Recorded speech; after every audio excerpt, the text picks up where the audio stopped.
I'd like to extend a huge thanks to all of our speakers and panelists from this first session of the World Broadband Association annual event. And as Gary Nugent, Informa Tech CEO, remarked in his welcome address, we are eager to understand from you the key themes, challenges and opportunities that you think we should get behind as an association. And membership inquiries are always very welcome. Please do not hesitate in contacting us either via the association's website or in the virtual exhibition area on today's event platform to understand how you can help and benefit from the World Broadband Association in championing the outcomes that broadband is capable of delivering across the world.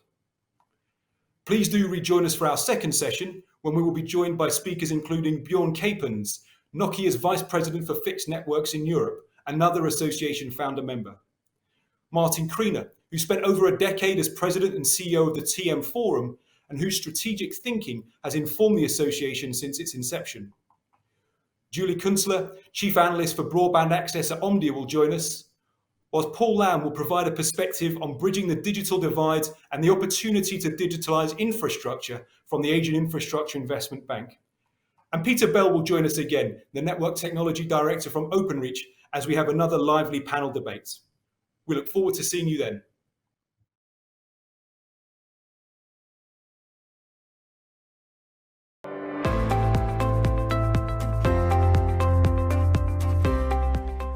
Europe had a first age of enlightenment in the 17th, 18th centuries, inspired by philosophers like Descartes, Spinoza, Kant.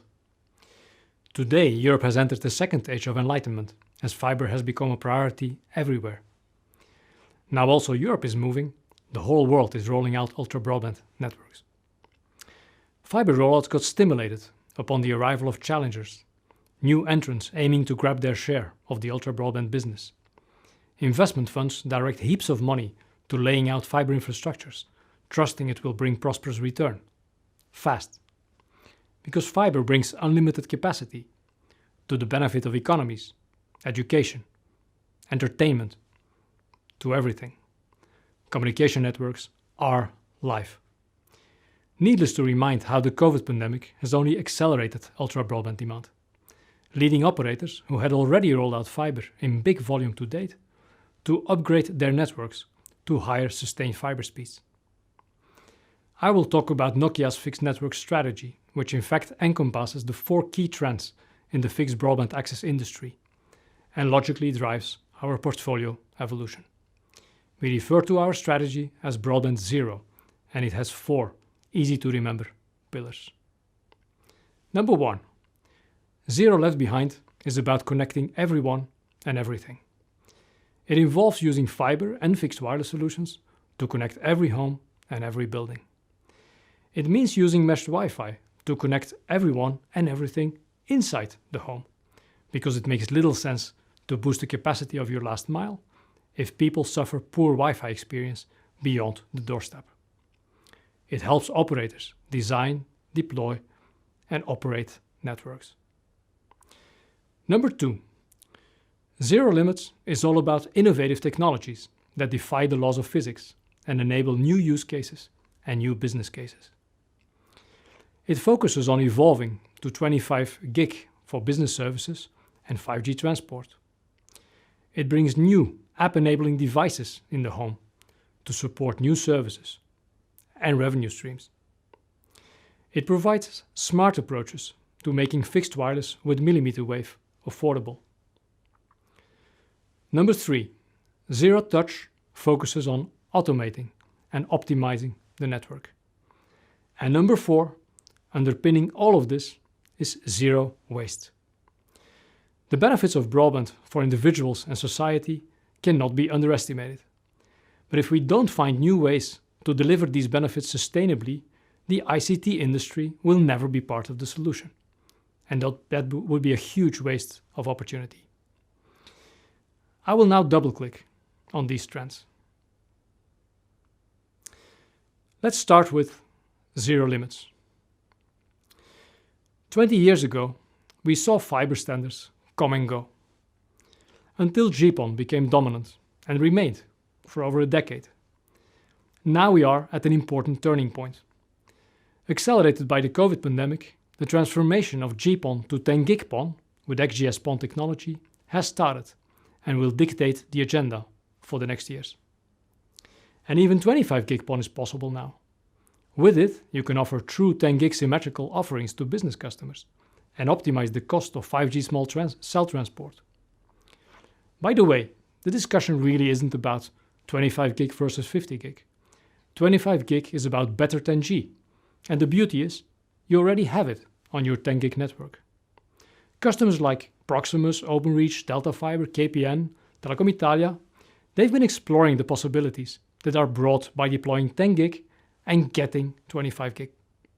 This works because the same multi-PON solution that allows you to introduce 10 gig in your GPON network also allows you to introduce 25 gig just by inserting the corresponding optical modules. The result is a 10 gig solution that is backward compatible and future ready.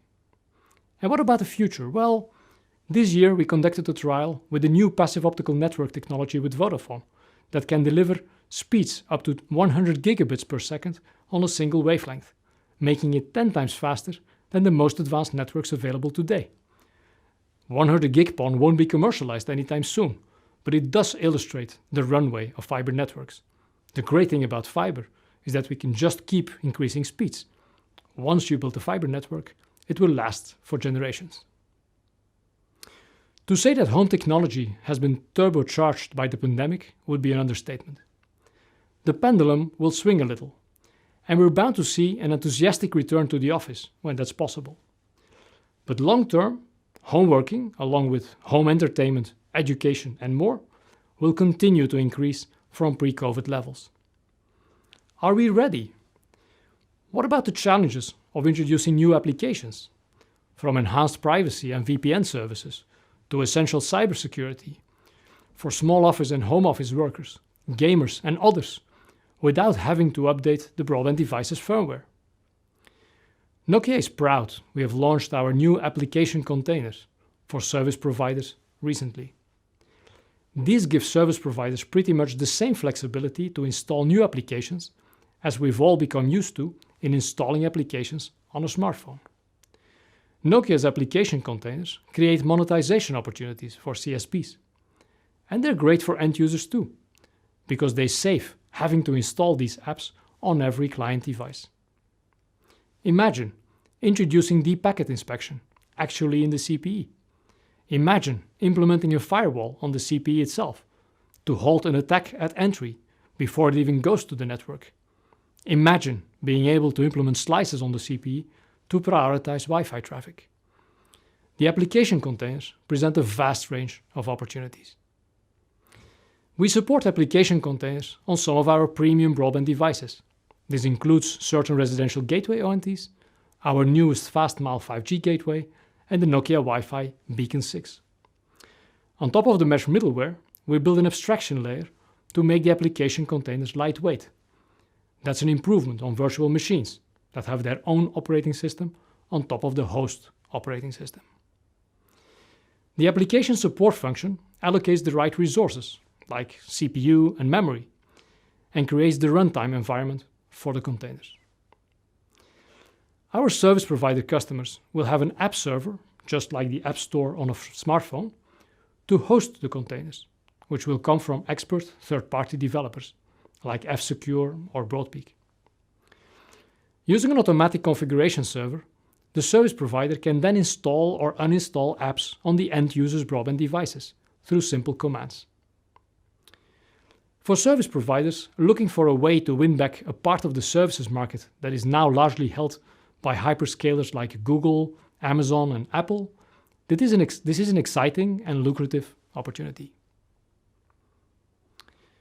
If networks are live, our industry has a responsibility to work with governments and others to make sure digital inclusion is continually increased. But we also have a responsibility to ensure that broadband access isn't just theoretical for end users. The value of 5G for fixed wireless access is clear. And as fixed wireless access networks grow, additional spectrum will be needed. Using millimeter wave for fixed wireless access can be a game changer, particularly in dense urban environments, because it brings great speeds and high capacity. So operators are interested in using millimeter wave from base stations as a capacity overlay on existing LTE grids. This would then feed subscribers who are close, while freeing sub-6 GHz band for larger distance use. However, millimeter wave also brings challenges. To summarize these in layman's terms, we need to solve three problems: the weak signal, the random direction, and the tendency of things like walls, windows, furniture, and people to get in the way. Solving this challenge requires a very high gain antenna device that can be integrated into 5G fixed wireless access CPEs. This needs to be able to use and amplify even a very weak signal. It needs to be able to identify and make use of the strongest signal it can find. And it needs to optimize to cope with change in surrounding. Who wants to sit still after all, so as not to disturb the Wi-Fi? Nokia has built just such a device in both indoor and outdoor versions, and we're trialing it now. It can pick up signals from a 360-degree field of view, allowing it to make use of millimeter wave signals from any direction or directions simultaneously. It dynamically adapts to the changing environment, for example, someone moving around in a building. And because it is designed for consumer use, it is self-enabling for easy installation. It's compact and it's highly cost-effective. As networks grow in complexity to support more services, operators across the globe start looking at the cloud and software-defined networks to simplify the operation of the network.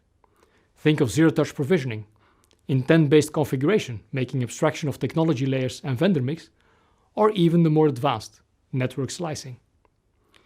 We can all agree that zero-touch, fully autonomous networks are the future.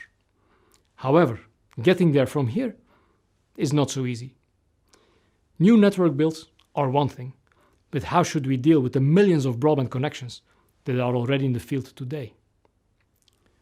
That's why Nokia provides a phased transition path to SDN rather than a big bang that enables operators to introduce our solution at their own pace.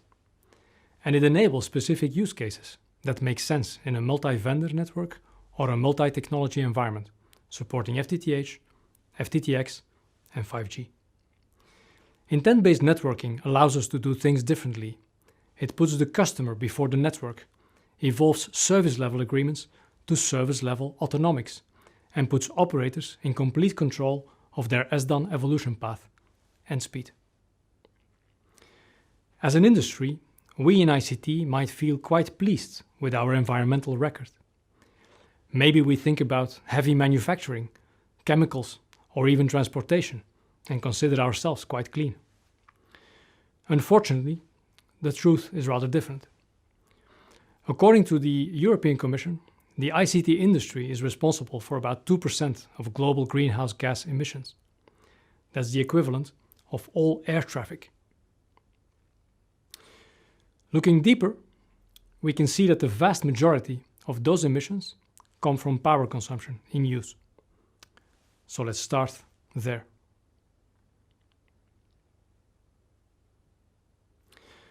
Our Quillion chip helps us to slash power consumption by half compared to previous product generations. That's already a good start, but of course we're not stopping there. Another area in which we are making a lot of progress is in reducing waste, in line with our zero waste aspiration.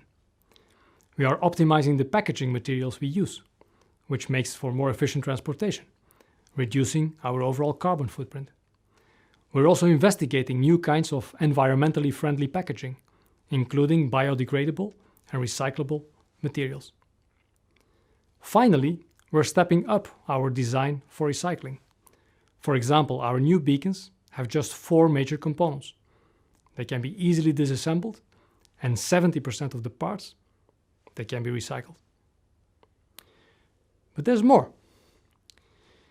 If the ICT industry, our industry, is responsible for around 2% of global greenhouse gas emissions, we should consider that the European Commission also remarked that our industry, including broadband, could in fact be an enabler of a 15% reduction of global emissions by 2030. From smart agriculture to Industry 4.0 and smart manufacturing, to smart grids, to remote working, digitalization can contribute enormously to lowering fossil fuel consumption by reducing transportation, improving productivity, reducing waste, and boosting efficiency. And we can do that while at the same time helping societies to use resources wisely, lift people out of poverty, and improve living standards for everyone. The environmental benefits of digitalization are at their greatest when there is innovative cross-collaboration in creating tools and solutions. Nokia is enthusiastic about working with companies across the ICT industry and in any number of other industries to create, develop, and implement use cases that will contribute to zero waste of all kinds of resources. Technology has finally got a seat at the top table. Companies, governments, and individuals commonly look to our industry to provide some of the answers to the biggest challenges our societies face today. Zero broadband is a great way to sum up the contributions broadband can make, from bridging the digital divide to driving down CO2 emissions globally. We can do this by focusing on technology and innovation to create more efficient and effective products and solutions, and by using the most advanced technologies to automate and optimize the networks for the best possible footprint and performance. Absolute zero, as we know, can only ever be a theoretical point. But zero left behind, zero limits, zero touch, and zero waste are goals that, while challenging, are within our reach as a company, as an industry, as a society.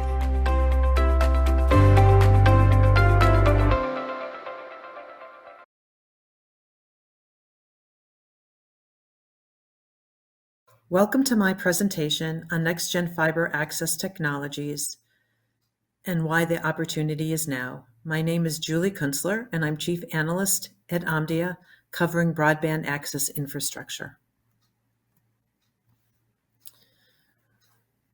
Communication service providers, or CSPs, or operators, really must seize the opportunity to build, expand, and upgrade their fiber access networks, focusing on PON technologies. What's driving the opportunity is ever-increasing bandwidth demand from residential and enterprise subscribers. The need to control 5G small cell xHaul transport costs, such as wireless backhaul. PON's capital and operational efficiencies, and their smooth upgrade path to next-generation technologies, along with the ability to consistently and continuously reuse that ODN infrastructure, and the goal of unified fiber access network, really simplifying operations while improving quality of experience. PON's success has been expanding beyond FTTH, enabling a wide range of operators to support diverse customer types and applications.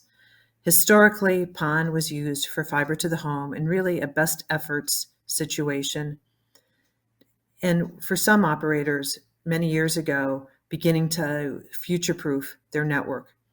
We have certainly seen PON's role expand, along with the ability for it to move to higher and higher bandwidths, such as 10 gig, which can support beyond fiber to the home, such as enterprise services, transport.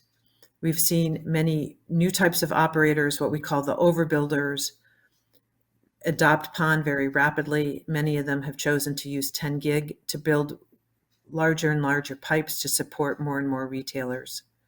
And finally, we're seeing the goal of single fiber access networks.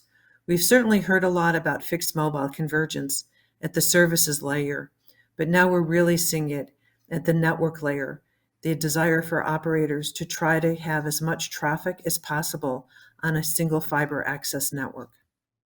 There's many ways to measure PON success. One way is to look at the number of shipments of PON equipment since Omdia began tracking back in 2008. Another way is to look at the number of new vendors entering the PON equipment space, coming into it from different areas such as metro edge, switching and routing, and cable equipment. We've also seen very rapid deployment of next-gen PON. The figure shows the movement to next-gen PON in terms of revenues for both OLTs and ONTs compared to older PON equipment. So let's take a step back and talk about why PON. What are some of PON's advantages, and how do those advantages impact the business side of an operator's access network plans? PON's point-to-multipoint approach definitely provides space savings for fiber terminations. As one operator explained to me, in a crowded urban area, if you had to terminate with point-to-point solutions, you would need a football-size arena to do so. With PON, you can really look at it being the size of a locker room. So there's significant space savings, which also translates to energy savings. But in addition, the P in PON stands for passive. PON's approach also enables reuse of that expensive fiber cabling plant for different types of customers and applications. That fiber plant can also be used for point-to-point cabling when necessary. PON has supported wholesalers, retailers, and mixed types of operators. You can choose to upgrade the network equipment in your PON network before upgrading your residential or subscriber side. There's built-in security across the network stack. We've begun to see some operators use innovative approaches to reduce the number of subscribers or users on a PON network by reducing their split ratios by removing splitters. And finally, there's a very strong PON ecosystem. There's been a lot of work done on interoperability between different types of vendors, and we're seeing software-defined access enter the PON equipment space. Residential drivers for PON are very, very strong. We've seen it become accelerated because of the pandemic. The bandwidth demand continues to grow. And it's not just about bandwidth, it's also about lower latency, minimal jitter, and the ability to control bursty video. More and more operators are offering 1 gig services just as a basic competitive advantage, whether or not subscribers need it right now or whether they even take that service offering right now.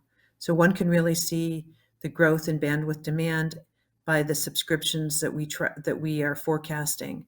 This figure is on a global basis. There's also non-residential drives that are moving us to next-gen PON, specifically enterprises and xHaul. So on the enterprise side, we're seeing the use of PON and specifically next-gen PON to support enterprise services, being able to offer up to 8.5, 8.6 symmetrical bandwidth on a 10 gig PON network. For transport, we have seen over the years PON being used for wireless backhaul. But macro cells really had minimal use or limited use for PON, given the number of macro cells, their locations, and how much bandwidth was needed. But now as 5G comes into play with more and more small cells associated with 5G, some operators are beginning to deploy PON to support 5G transport, such as wireless backhaul. The use of PON beyond residential can significantly improve return on investment and reduce that payback time from how much it costs to build the underlying ODN, that optical distribution network, in the first place. From operator interviews, we're seeing stronger and stronger demand, desire, objectives to reuse the network for as much traffic types, as many different traffic types as possible. And constantly going back to the ability that PON has to be upgraded and to be upgraded based upon the operator's choice of where and when to upgrade the central office or the head end or a remote location.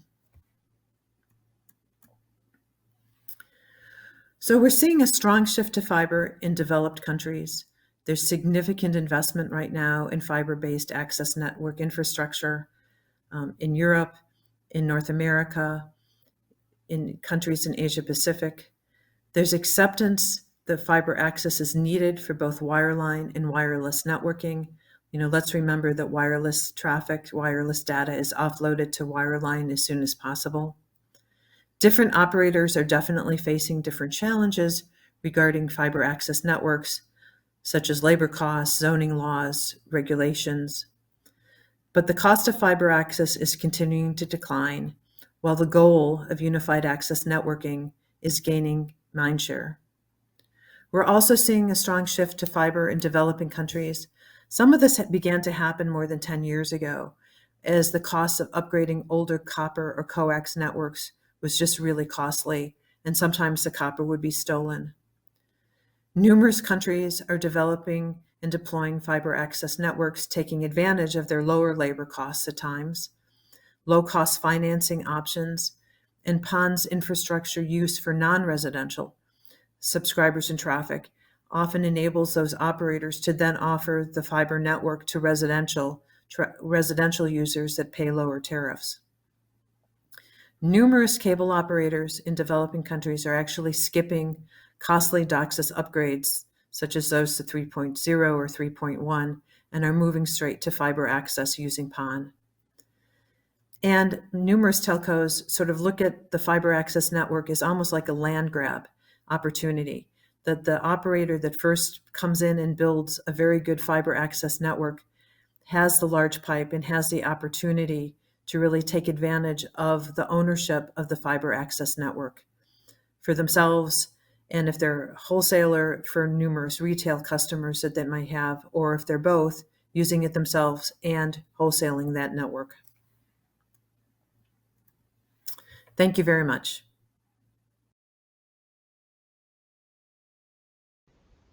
Hi, I'm Martin Creener, and today I'd like to talk to you a bit about the digital transformation of the telco and some of the things that are driving that transformation across the various industry challenges.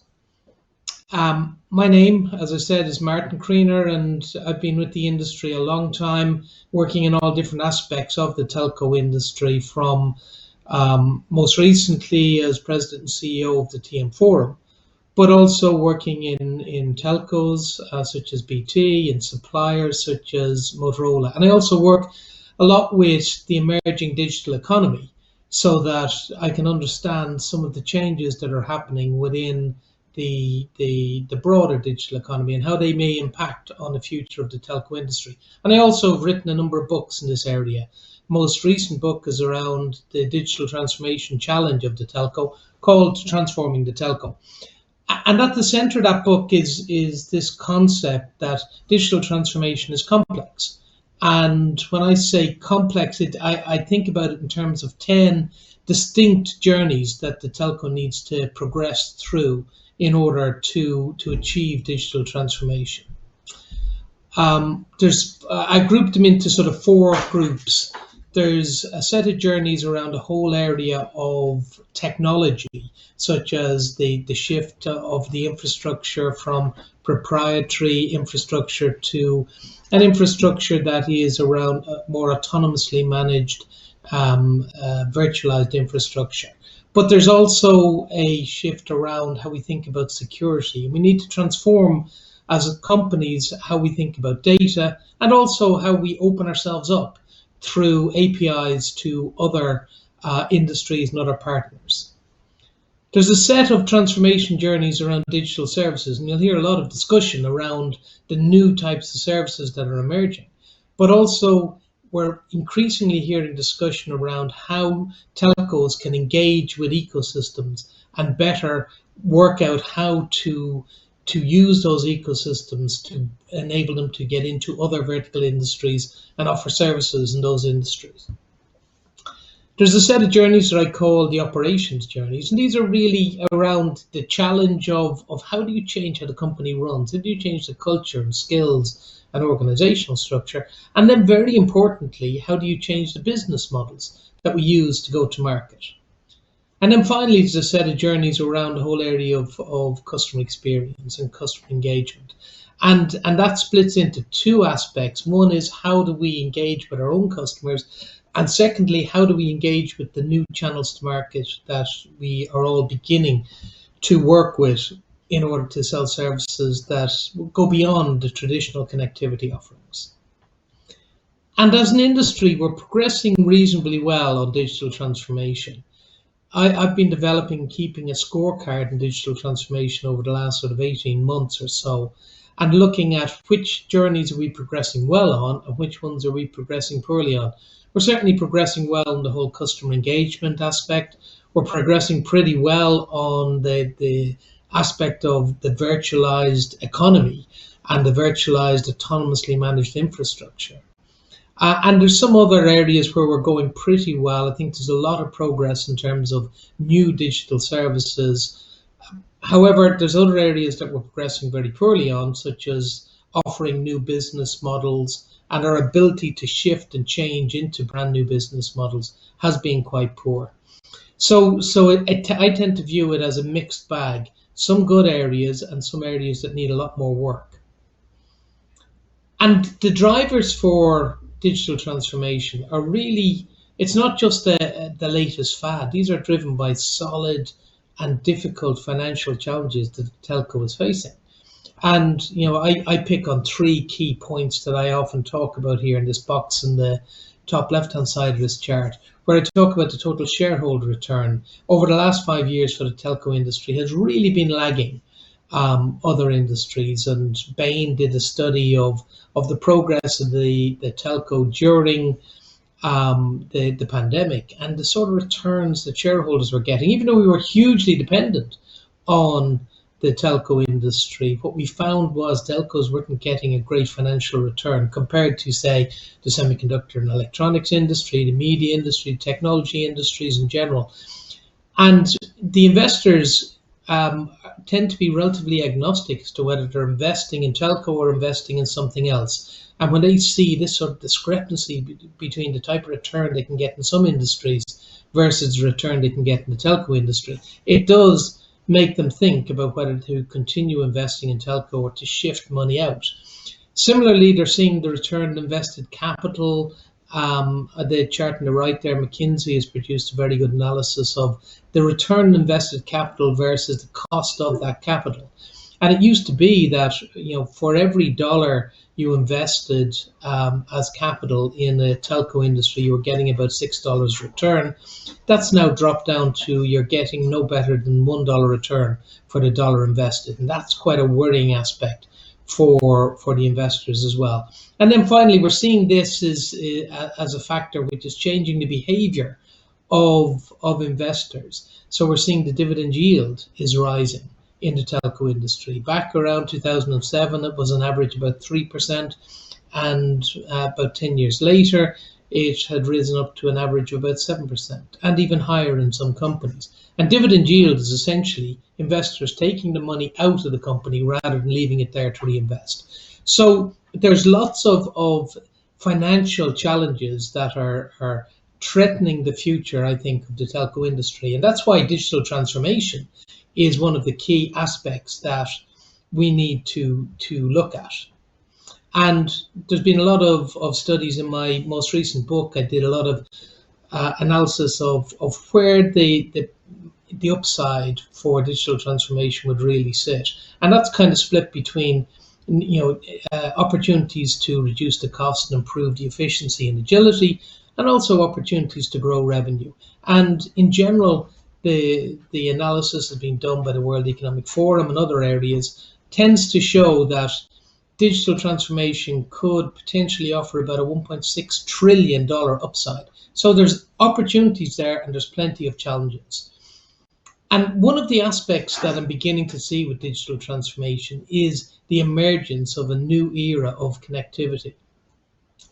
The issues that we're beginning to see with telcos, if you go back over the last decade, we've looked a lot at the opportunity around new services and the opportunities of virtualization and so on. But over the last couple of years, focus has shifted very strongly back now towards connectivity and the opportunities that surround connectivity and how that is changing. And I split this into two aspects: an enhanced connectivity opportunity and a beyond connectivity opportunity. And enhanced connectivity is really about evolving connectivity from being a commodity to being a differentiated service. And beyond connectivity is really about generating new revenue streams outside of traditional connectivity. And the more beyond connectivity services you offer, it drives a better understanding of how to enhance your connectivity. And similarly, as your connectivity offering becomes more sophisticated, you can offer much more attractive beyond connectivity services. And both of these will feed into sustainability. And this is the month of COP26, and sustainability is an issue that has shifted from being a nice to have in the telco industry to being a dominant issue. When I talk, I'll just say a little bit more about reinventing basic connectivity as a differentiated service, because the telco connectivity is designed generally to meet the lowest common denominator requirements, and the value has become quite obscured.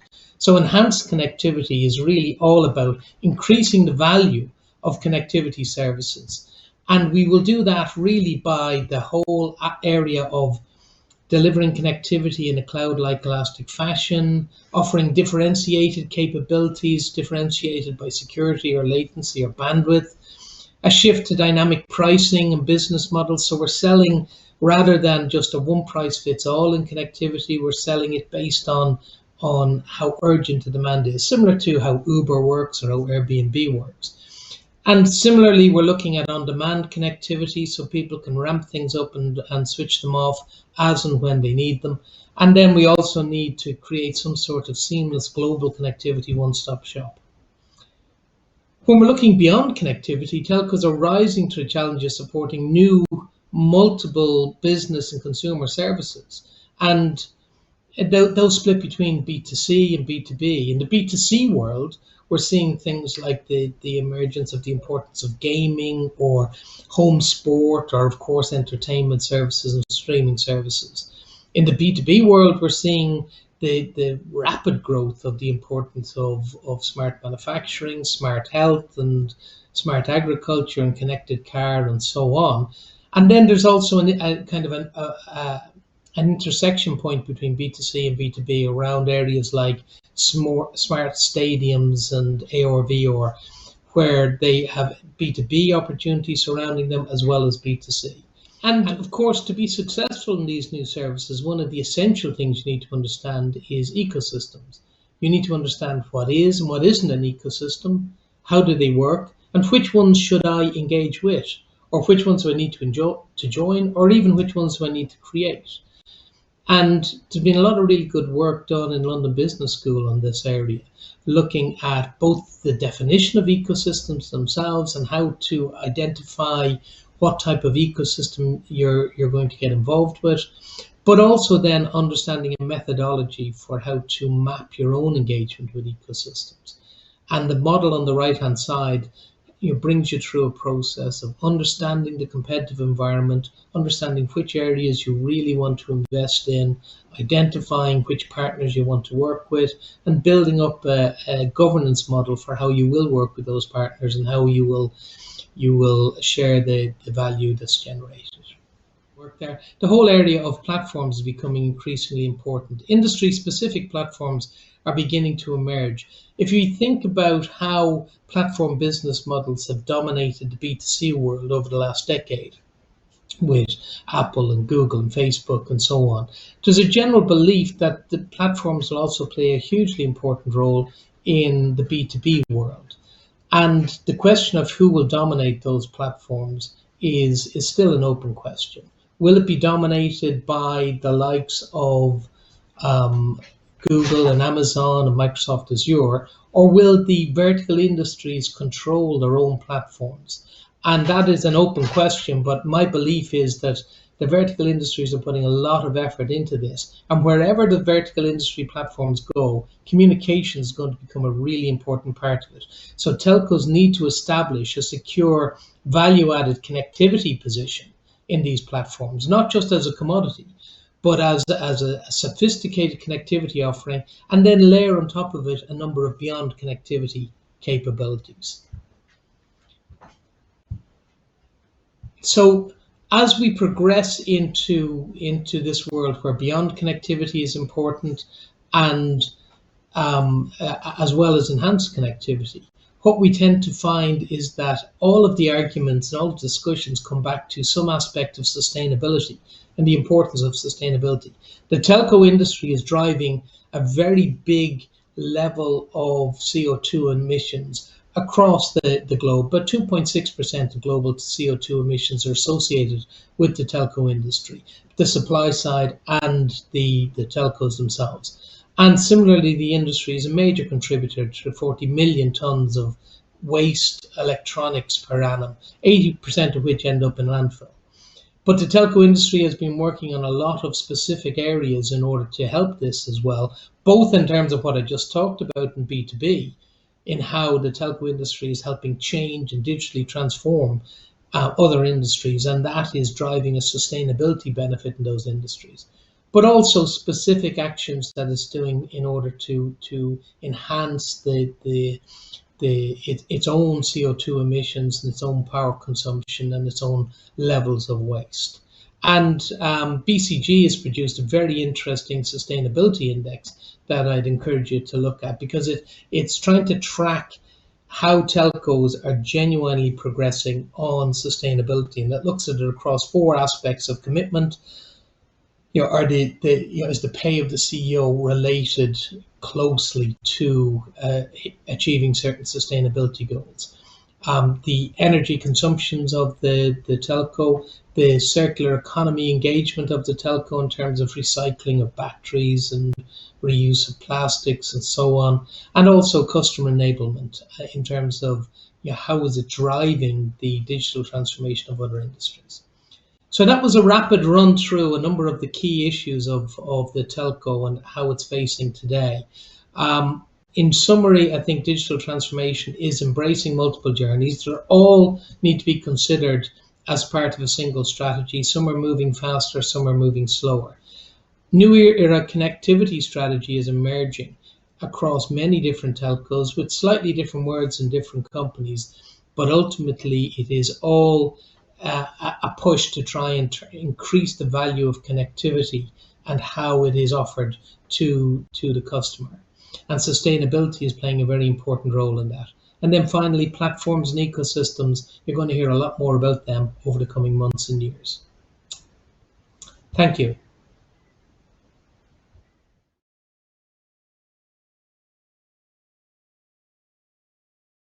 Hello, I am Michael Philpott and I'm the Research Director for Omnia's Consumer Service Provider teams.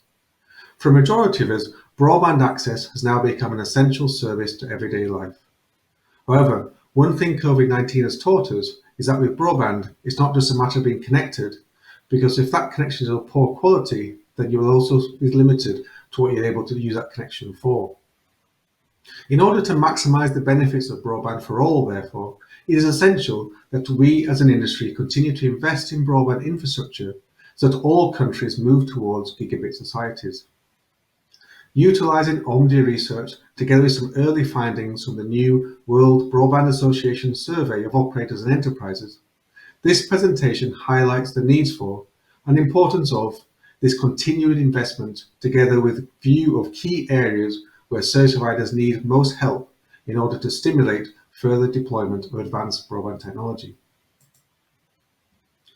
During the COVID-19 pandemic, we witnessed a rapid acceleration in a number of online trends.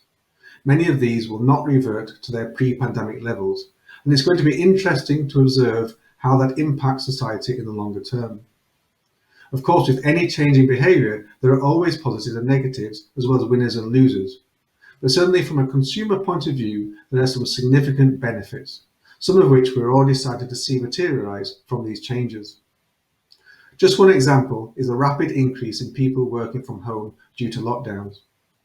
As we start to emerge from the crisis, large swathes of the population are now not expecting to return to the office, at least on a full-time basis. In the UK, surveys suggest this could be as high as 70% of the working population. This change in the working pattern brings benefits such as spending less time in the daily commute, allowing us greater freedom where we choose to live, and a greater work-life balance that helps with issues such as childcare. Other examples would include new cloud-based video applications around entertainment, education, and healthcare. Naturally, businesses have had to also rapidly adapt to these changes. Faced with the challenges of COVID-19, the demand for broadband connectivity and bandwidth within businesses has increased significantly and is expected to continue to rise. Both enterprises and broader industry ecosystems are actively looking at broadband's role in enabling digital transformation to battle the tide of uncertainty today. The new World Broadband Association survey shows that 56% of businesses respondents stated that they need faster and more reliable internet to run their business applications.